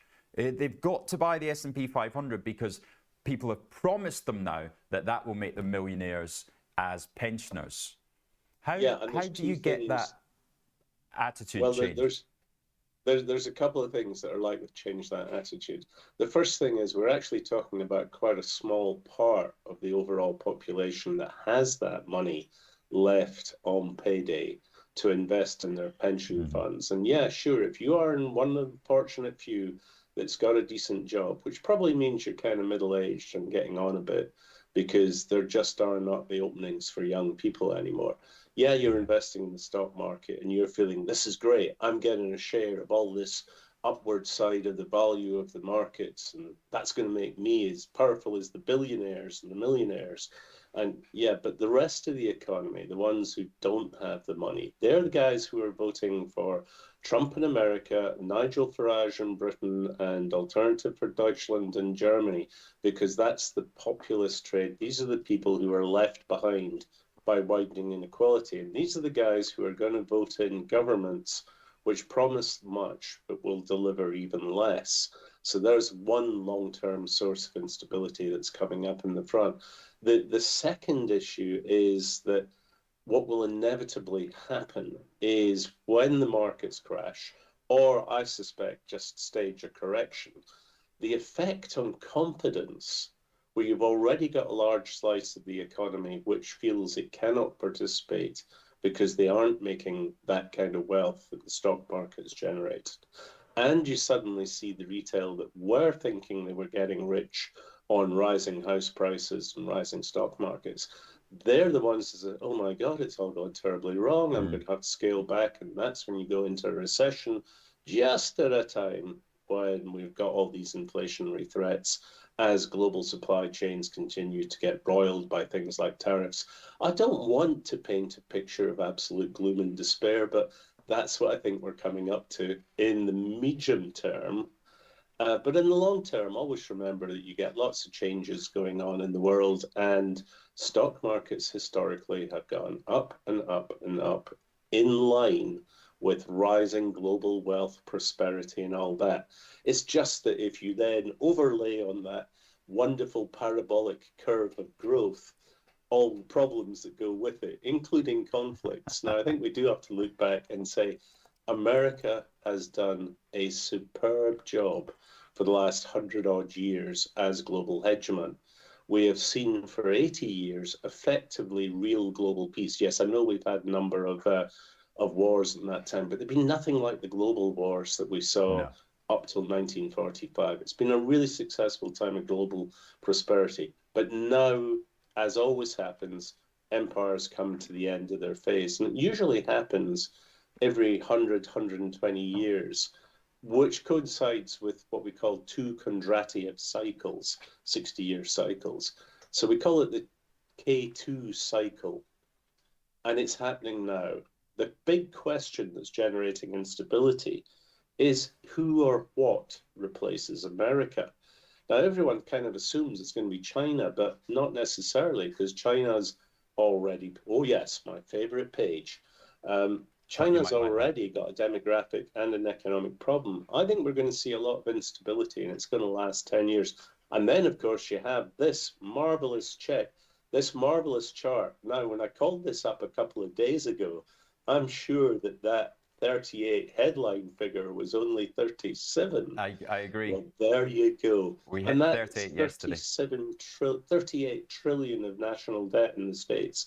Now, that's one of the things that's really worrying markets. Just how sustainable is that debt? And remember, that clock is ticking over at hyper speed, even though the US government is apparently in shutdown. It's not stopping them spending, because it doesn't stop that debt interest going higher, does it? I'm afraid it does not. I was gonna time on my stopwatch here how long it takes to spend $1 million. So let's just do that next time it ticks over. Oh, it's a fraction of a millisecond, I'm sure. Yeah, about 10 seconds. Yeah, so $1 million every 10 seconds. Yeah. I mean, it is not quite 20. Absolutely staggering. Absolutely staggering. Shall we do our favorite little? So if the US is losing its grip, how does it look in 4 years' time? Well, it's not as bad as it used to be, actually. We're only up to $46 trillion of debt, and now they believe that the debt to GDP is only going to be 131%. Well, whoopity-doo. I mean, I do think, look, this is very much personal view, because I cannot tell the markets what to think. That's what traders do. But I do think that we overemphasize the debt problem. Remember, it's not that long ago that under Clinton, the US was actually, debt was falling. There are things that will happen. The global economy will continue to change. We will see debt getting inflated away if we have a period of recession, and if we have a period of growth, then government receipts will go up. I do think there's a lot of mistakes getting made. I remain utterly unconvinced by the tariffs, but I better not say that, because it was the Premier of Ontario, the Canadian province, who released an advert earlier this week, and it was a quote from Ronald Reagan saying that tariffs are the very worst thing for the global economy and America. And that apparently threw Trump into paroxysms of rage. and he therefore declared that all trade negotiations with Canada are off. So I am not going to sit here and make myself a target by saying out loud that tariffs are a terrible idea, are simply a tax on the American people and will result in economic problems for America. I'm definitely not going to stand up on TV and say that at all. So I didn't say that. Can you wipe that from the record, please? I wonder why he's taken this one in particular. So, from Ontario, who cares? Everybody knows that Reagan was not in favor of tariffs, but he really didn't like it, did he? No, I mean, Trump doesn't like being told that he's wrong. But, I mean, I've got to admit a grudging respect for Donald Trump. I don't think that the behaviors we see necessarily are unplanned or unthought out. I think Trump has probably worked out that the world is changing. Yeah. I think he's got an innate cunning sense, because he is sly like a fox. He's got an innate sense that the world has changed and America has to make sure that it has security. Now, I've mentioned many times that the age of America's global hegemon is coming to an end. That does not mean at all the end of the US economy, or we're going to see them disappear. They're going to remain vitally important, critical, and will remain a very strong and rich economy. And I suspect still the most important economy on the planet, because I don't think that China will replace them.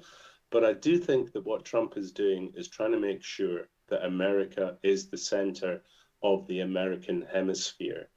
And that's why he is putting Canada in his place.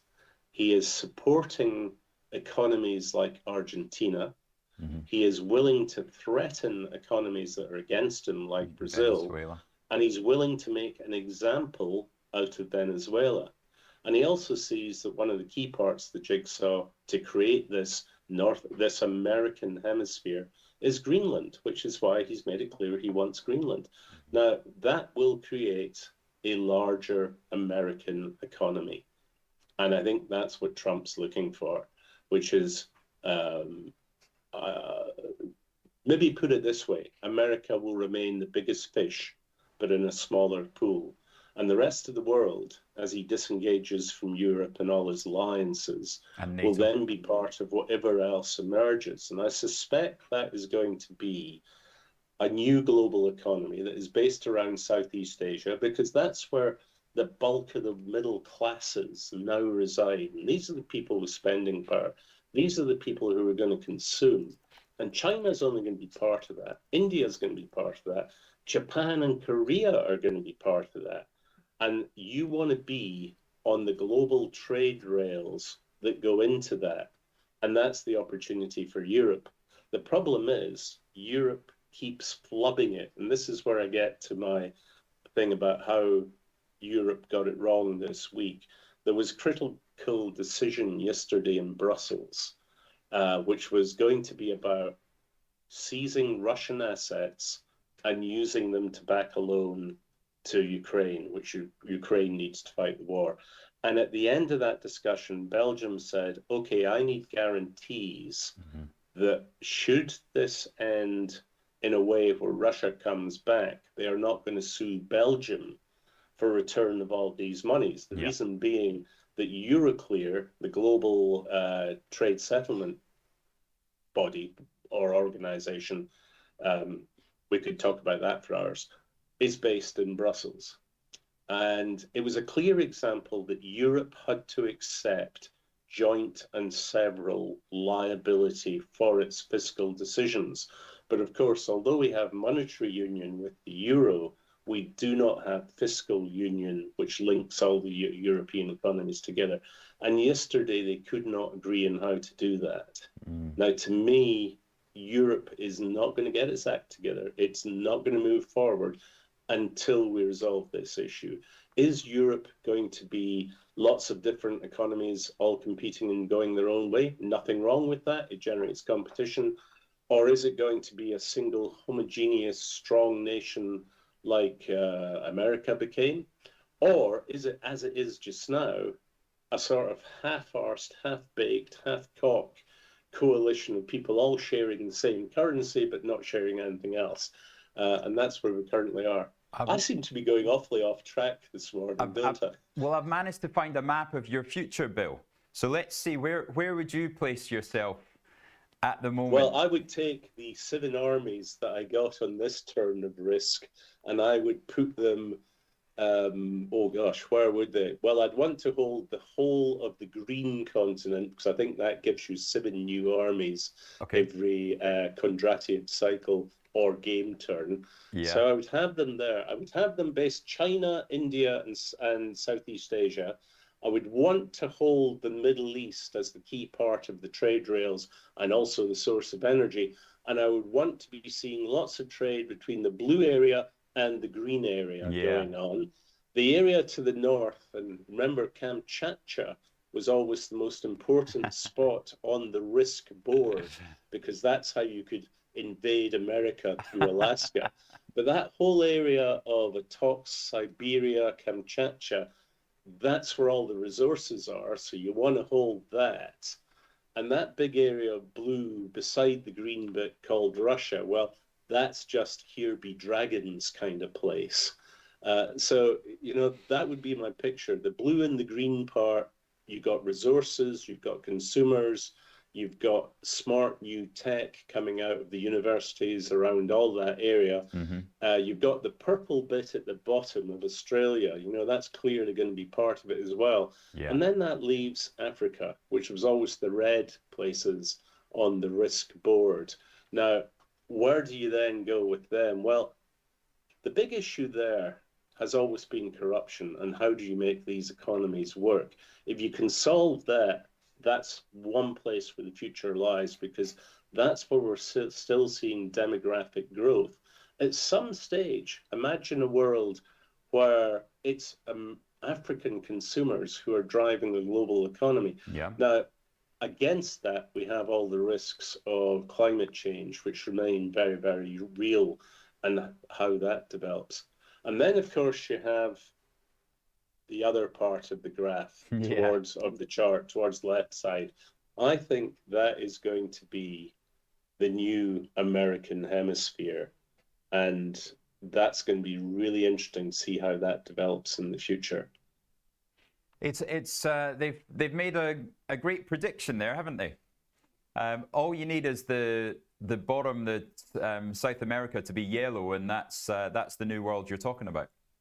Well, that's basically it, and that's where I think it's going to be. Now, it goes all the way back to 1824, the American President James Monroe, who came out with the with Great Monroe Doctrine, which America's interests would basically only be in the Americas.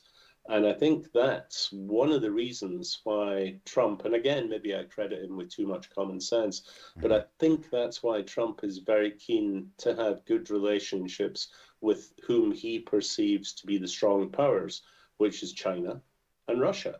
But the actual real reality there is that China is the power holder. They've got access, and they control access to the key thing, which is rare earths. Chips are just part of that rare earth equation.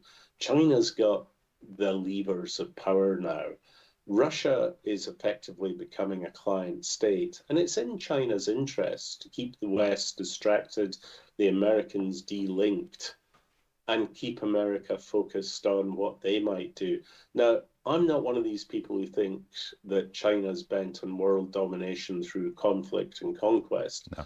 I very much think that they will seek to take Taiwan back into China through negotiation and agreement, and they want to grow through trade. As the famous philosopher Sun Tzu once said, the greatest victory is one you achieve without fighting. Yes. I wonder where that leaves the meeting next week then. So Trump and Xi are going to meet on Thursday. There's obviously going to be a threat from Trump, or a strong negotiation hand, that Xi has to persuade Putin into a ceasefire and into the end of the war. But from what you say, it doesn't necessarily, that wouldn't really suit Xi. So you've got the rare earth negotiation, you've got the chips negotiation, and you've got Russia. Do you think we get a positive outcome? All we're going to see next week at this summit is going to be some kind of face-saving agreement where China will make positive noises about bailing out American farmers by buying the soybean mountain, and you will see them talking about relieving some of the trade pressures, and China will still be holding all the cards, because even Trump threatening to withhold NVIDIA chips from them, that's no longer an issue. DeepSeek and all the other US Chinese tech companies have proved they can do it without American tech. Yep. The real issue for Trump is how quickly the USA can reach agreements and build the infrastructure to build their own supplies of rare earths. And that ain't going to be easy, because mining rare earths is environmentally filthy. And I thought it was crazy this week watching the negotiations in the Oval Office between Australia and America over rare earths, when he was insulting the former Australian president. And you're thinking, no, that's not the way you win friends or influence people. Yeah. But it's also one of Julian Wheeler's big points when he was on this week, that the US rare earth stocks, huge rallies, exactly for your point. We're not going to see those. They're going to take 10 years to deliver. Yeah. It's a Manhattan Project scale thing to get production up to the levels that the US economy will need. And that's just one of the many things that we could talk about as roadblocks to continued growth. Now, I don't think it's going to all end up as bad as I'm maybe sounding here, because you'll always find accommodations, because all nations, and especially the Chinese and the Americans, know that they need to keep trade open. The tariff wars are really something of a distraction, so solutions will be found. But I'm not expecting some grand outbreak of trade war peace next week in Seoul. I'm looking for gesture politics. And no doubt the market will go soaring on whatever happens, because that's what markets do these days. They just go up and up and up, and they don't pay any attention to the kind of stuff that keeps me sleepless all night. Well, it's interesting. We have had some bubbles pop this week. We've had quantum computing down as much as 33%. The rare earths come off. Gold's, had its pullback of about 8%.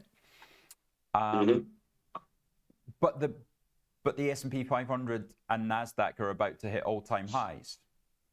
So yeah, but we could say that every single Friday for the last year or so. The Nasdaq and the S&P are about new highs. You know what? I'm going to start every Friday morning by saying the US stock market is going to hit new highs no matter what.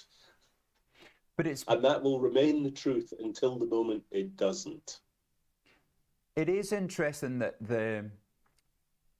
we're moving away from the Mag 7 tech, though. Just ahead of earnings, Nvidia's done nothing really. Apple had to step up to the party this week, and it had to have its move, despite having absolutely no AI strategy at all. Maybe that's a good thing. Well, yeah, maybe that's what they start getting rewarded for. Why did Apple go up this week, Rich? Because it had great sales of the iPhone 17. Exactly. Selling real stuff that people actually want. And just to demonstrate, there we go. That's my knackered old iPhone 15. I wonder how, yeah. There we go. Knackered old, look, cracked on the back, broken on the front. That's getting replaced this weekend. With a 17? Yeah, I keep railing against Apple in my morning porridge for their lack of innovation, their failure to really play the AI game. And then I step back and say, you idiot, you spend 5,000 quid a year on Apple bright, shiny stuff, and you're just one of 3 billion people per annum that do that. These guys sell stuff. They sell real stuff. Buy the stock again. Yeah, no, very, very true.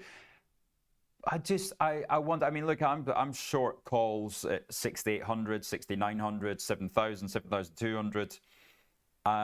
You know, I'm very much not necessarily in the big sell-off camp, but just the not go up anymore camp.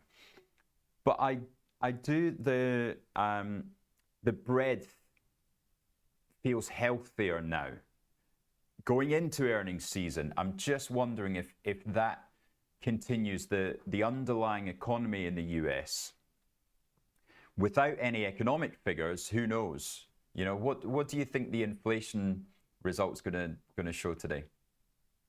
Well, if we actually get the inflation number, that is, I suspect that inflation is going to remain lower than expected, because I really don't feel that many of the changes that are impacting the US economy, which is not just tariffs, but changed supply chains as well, have really yet bitten.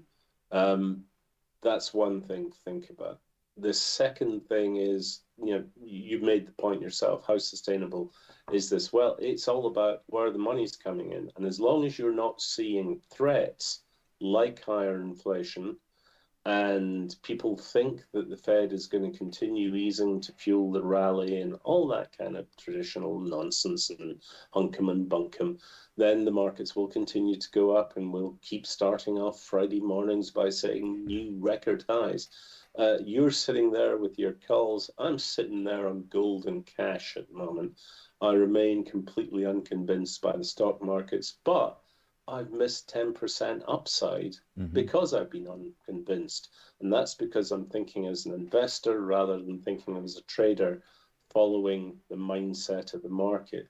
Now, if I put my trader hat on, and remember, I'm not Gary Stevenson, I'm not the best trader in the world, then I'm going to say, yeah, I can see that this rally is running out of steam because the greater fool is now in the market.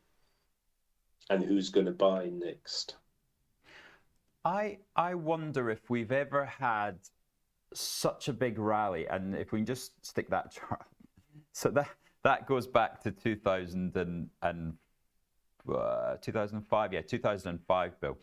I wonder. All right, stick the cursor on 2010. Yeah. And what's the number? 1,000 basically. Where are we at today? 6,500. So the stock market has gone up 6.5 times. And just remind me, how much has the US economy grown in that period? I'll give you a clue. It's not 6.5 times. It's about doubled in size. Yeah. Now, just answer me the question to justify the level of the stock market. If the stock market is a reflection of the strength of the economy, why is the stock market up 6.5 times when the economy's only doubled? Something doesn't figure out there, does it? Well, this takes us back to this number here. It's the national debt's gone up by the same as the market cap on the S&P.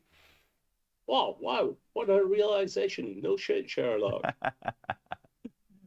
Good stuff, but Bill, unfortunately, we do have to go. Now, I actually have to go and do my day job. I'm supposed to be on a call 13 minutes ago. Oh, I do apologize. apologize. Did not realize the time. Sorry for upsetting everyone and boring you. Yeah, exactly. Andrew McKelvey says we're all doomed Friday. Nonsense. It'll all be fine next week. And remember, the US stock market will be at record highs. I wonder if we've ever gone up this much without a 10 to 15% pullback. I'm going to do that work over the weekend. Bill, thank you very much, and I'll see you November the 11th in person. We look very much looking forward to that. Good stuff. Right, I'll let you go and drop your call. You know what? I have got a brighter pink shirt that I might wear that day.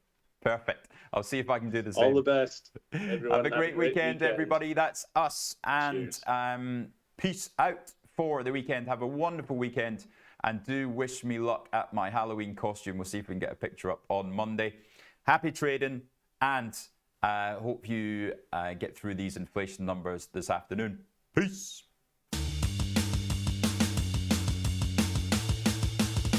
I mean, gold is the sort of asset that normally moves about 10-15% a year, right? This year it's up, 50? It's gone a bit nuts. I do think it's overreacted, but you know, it's been a combination of China buying relentlessly. People have been talking about that's the real bid that just doesn't seem to care or what the price is. Yeah. It's turned into a momentum trade now as well, right? So all retail have stepped in. So whereas AI stocks were the momentum trade, now it's gold and silver. So this morning, the investment banks, they're going in reporting all their exposures to the big bosses because of this regional bank turmoil. The small panic in regional banks. Yeah, so like the regional bank sector in the US was down like 6% in a day, which is quite a chunky move. Yeah. And you know, credit concerns coming back and stuff. But the thing is, we've seen so many of these little credit blow-ups now since '08, and the authorities are so fast to plug the holes now. So you know, it's quite hard for it to turn into anything too sinister, I think. Definitely. Yeah. But then you do have stocks such as Barclays up 33% this year. Standard Chartered up 40%, BNP up 20%. So they have had big moves, albeit they've got perfect conditions with interest rates. Yeah, and the big banks are somewhat insulated, right? It's really the regional banks which you're a bit more concerned about. Yeah. That they've got skeletons in their closet kind Yeah. of thing. But you know, the too big to fail type banks, I think, are fine, right? Like the big US banks did well as well in earnings last week. Although Jamie Dimon clearly peeved that he ended up taking a $150 million hit in one of these things, you know. But yeah, so we've seen this before. We've both experienced it. It doesn't feel like there's a subprime-esque problem, but that's not necessarily going to be needed just to take the S&P. You know, are you surprised the S&P is as high as it is? I mean, you know, when you're driven by rates and liquidity, like we have been for so long, you know, we are cutting rates at a time where inflation is not low, right? So it's kind of, they're just running it hot and asset prices are reacting basically, right? So, you know, I think I would be more surprised probably to see 6,000 on the S&P than I would to see 7,000 by the end of the year, right? Because we are in that world, right? Like they are, you know, they should be probably more prudent about inflation, but they don't seem to care that much because there's so much pressure coming from Trump to bring rates down. He's bringing all his people into the Fed as well, right? And now you had Powell, right, talking about it last week about balance sheet, slowing the pace of balance sheet reduction, which was effectively dovish, right? Well, I assume that's because they'd already told him. Yeah. The regional banks had already had to tell the Fed what they were about to announce. Yeah. But again, that's a dovish comment, right? So it's kind of, whilst rates and liquidity are supportive of the market, it's hard for the bears. Yeah. Very hard for the bears. That's not to say you won't get these little corrections, but they're just flash in the pan type moves that literally, like, they last a couple of days. And if you don't monetize all your protection, it's gone, right? But that can be very, it pays off well, doesn't it?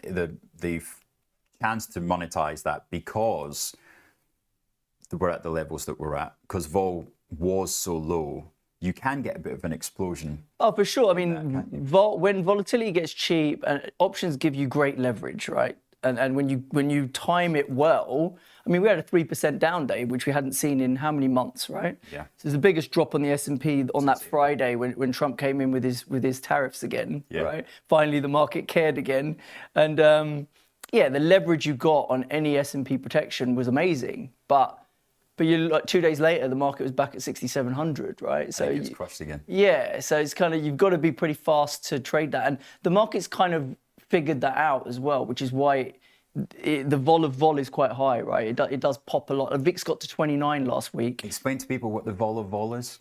Just how much volatility itself moves, basically, right? Yeah. So if you look at, there's a measure called the VVIX. So everyone knows what the VIX is, right? Which is the S&P volatility, effectively, right? And that got as high as 29 last week on this regional bank wobble. But by Friday, it was back to 20 pretty much, which is a pretty big swing from 29 back to 20. Yeah. But the thing that kind of reflects that volatility of volatility is the VVIX. And the VVIX is like up at something like 120, which is pretty high, right? Wow. So it gets maybe as low as 80, the VVIX. Okay. But right now it's about 120, which is pretty pumped. I was warned off. Actually, probably when you were still at Credit Suisse, I was warned off trading vol. Like that was, that was the sort of widowmaker, Well, I think the widowmaker is being short a load of vol, right? Yeah.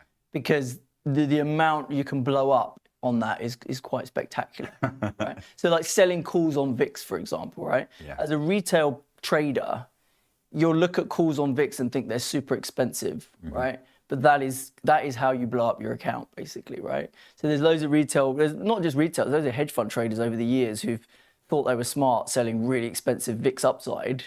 And yeah, whilst nothing happens, it earns you amazing time decay and it works really well. Yeah. But you know what? Once in a blue moon, when it goes, it wipes you out. So it's not something I would ever recommend doing. Let's have a look at the 6 months then. This is the iShares gold ETF, and you can see there right from the Fed indicating that rate cuts were coming back in August. Then that's been it. So the Jackson Hole that sent us into overdrive. But nobody expected that. Parabola. Yeah. Yeah, it is quite crazy just how steep that is. But, if you've been long it, congratulations. But I think you'd be mad not to be putting some hedges in place now, right? Because like how, you probably didn't allocate whatever percentage of your portfolio into gold thinking it's going to be up 50% this year. Exactly. So you kind of need to just be a bit like prudent and say, I've made way more than I would normally make on this allocation. I either need to dial it down a bit or I need to put some hedges around it, right? You might not want to sell it because you're like, why am I going to sell this? It's working, but it's hard to not think there's going to be some kind of pullback in the next couple of months, given how overbought it is, right? Yeah. So what you can do is you can sell upside calls, maybe 4,800 calls or something, and you can buy a put with the same premium that you receive. Let's look at the IG option stream on gold then. So how far out would you go then? Probably 2 months, right? So December. Okay, so I mean, that one actually expires 24th of November. That's only a month, right? Yeah. So maybe go a bit further out just to get a bit more juice out of those calls. Okay. And then where are we trading? We're trading, I don't know where the future is for that particular expiry. It is 4312. That's where the future is, yeah? Yeah. Okay. So then, push it a bit further out. So what do you get for that 4,800 call? 65. Yeah, so you're getting about 1.5%-ish for that, okay? Okay. Right? And then what put can you buy for that same premium? You can buy a 3,950. And see where the vol is on that. The vol's 20... 22 and a half. What's the vol on the call? 24.8. Exactly. So in gold, you have upside skew, right? Which you don't have in equities, right? In equities, you always have downside skew. So the put vol's higher than the call vol. And so when you need to hedge your equity exposure, you're kind of paying up for that a little bit, right? The beauty about hedging your gold exposure is you're not paying up. They're giving you some edge because they're paying up for those upsides because of that explosiveness that it can have on the upside. But once the move's already happened, you're kind of like, you're getting a really decent benefit for that, right? So that's a nice way to protect the exposure, basically. Now, you could do a bit more funky stuff that, like put spread collars where you don't buy a put, but you buy a put spread instead. Okay. So yeah, take us a bit closer to the money on the downside. Exactly. So instead of buying that 39.50 for 60 ticks, maybe you buy the 4,200, right, for 150, and then you sell something lower down. Maybe you sell the 4,000 against it. So that's only costing you 75, right? Yeah. So you're so it's pretty much spending close to zero, and you've got protection down to 4,000 out to Jan, right? And if nothing happens, you didn't really spend anything, right? If the market keeps rallying, you've made peace with the idea that you're going to get taken out of some exposure at 4,800, which is another 10 plus 12% away, right? And then you're looking at a 62% return on the year, assuming we're up 50 already. And if you get the pullback, then you can monetize your protection. So you don't have to sit there and wait till expiry. Once this thing gives you some money because you get a pullback, you can just unwind it and take whatever you made, basically. And that's literally about a 7% pullback, which is exactly what we're talking about. It would make sense. I don't think anybody would be surprised if gold was down 7% over 3 days. in the coming weeks. Yeah, and the beauty of a put spread collar structure, that's what that's called, is that it's a short vol structure, right? Yeah. So if vol goes lower, because vol has doubled in this move, right? Vol's gone from like 15 to 30 pretty much. So if vol pulls back to 25, you actually benefit because the price of this structure will go up, right? Yeah. Awesome. So that's on gold. What else are you looking at the moment? That's jumping out to you on the option side. What have I got on right now? I mean, apart from I've been hedging a bit of my semi exposure. I've got positions in Intel and Taiwan semi and stuff like that. So Intel reporting this week as well. Yeah, so I've been doing some risk reversals on those as well. And then just in terms of So let's look into Intel there, because it is one that we look at quite often on the show. So there is the daily, and of course this is really interesting vol-wise because it had the big drop last year, and of course now we've seen everybody and their uncle taking a potential stake in the company. Yeah, exactly. So they've got no liquidity issues anymore. So what do you do if you see it up at 37?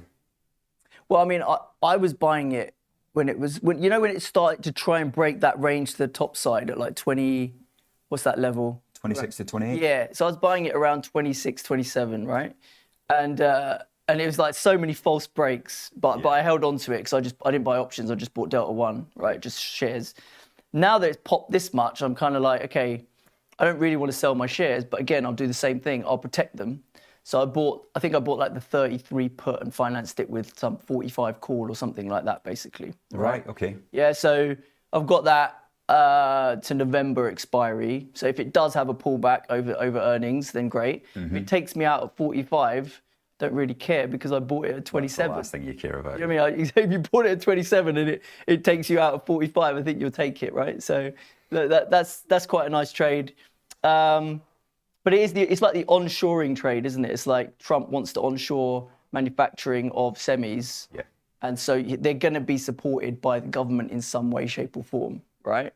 So you probably would buy pullbacks, but I just think buying it up here, I probably wouldn't chase it up here. And what about TSMC then? Are you thinking more that they suffer from? Maybe. I mean, I think you saw the price action after earnings last week, right? That they had record earnings again, and it kind of opened up and only traded down from there, right? Yeah. So when you see bad price action on good news, it makes you wonder, is this thing a bit toppy now, right? It's certainly, I mean it. Yeah, I mean, I think I've had it for like semi up there. 200% basically on my shares on that thing, right? So it's kind of like, again, I don't want to sell something that's up 200% because it's like a long-term hold and a theme that's been in the book. Yeah.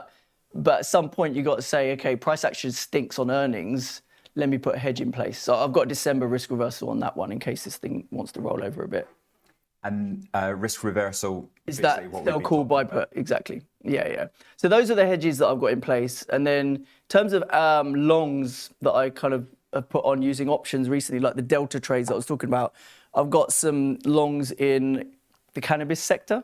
Oh, right. Oh, Yeah. that's a new one for us. I don't think we've ever covered the Because it looks like the Trump administration's going kind of hell for leather on trying to push that and like deregulate that basically. And it's actually been in a long-term downtrend, but it's showing signs of an uptick, right?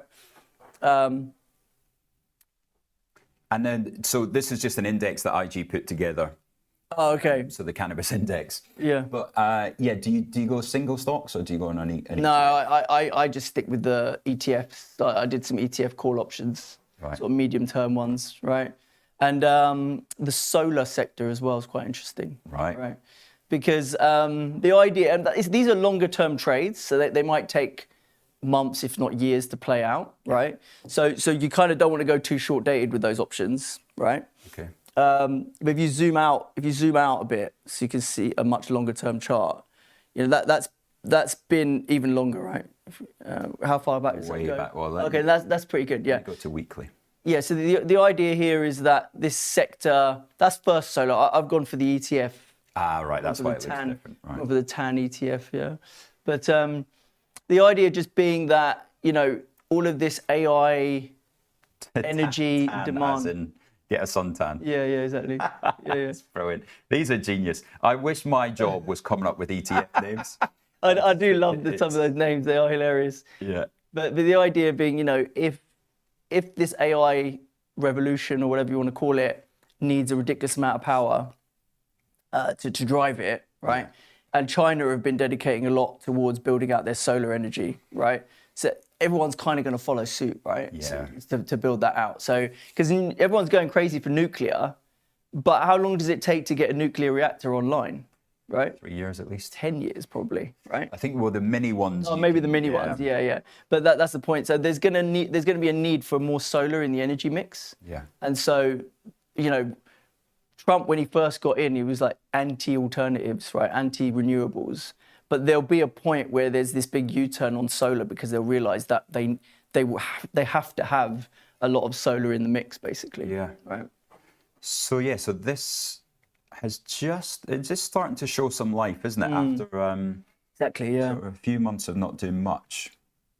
Okay. So for the longer term call options, you want to look for things that have been in the doldrums for a long time, but are now starting to come alive, right? They're starting to turn. The vol's not crazy expensive, right? On the cannabis sector, vol's expensive because that thing can do 20% in a day easily on a piece of news. But in the solar sector, vol's in the 30s, right? Okay. So that's really quite cheap if you think of it on a long-term basis. If you think the sector could 3 to 5x over the next year or 2 years or something, then a 30 vol doesn't feel too bad, right?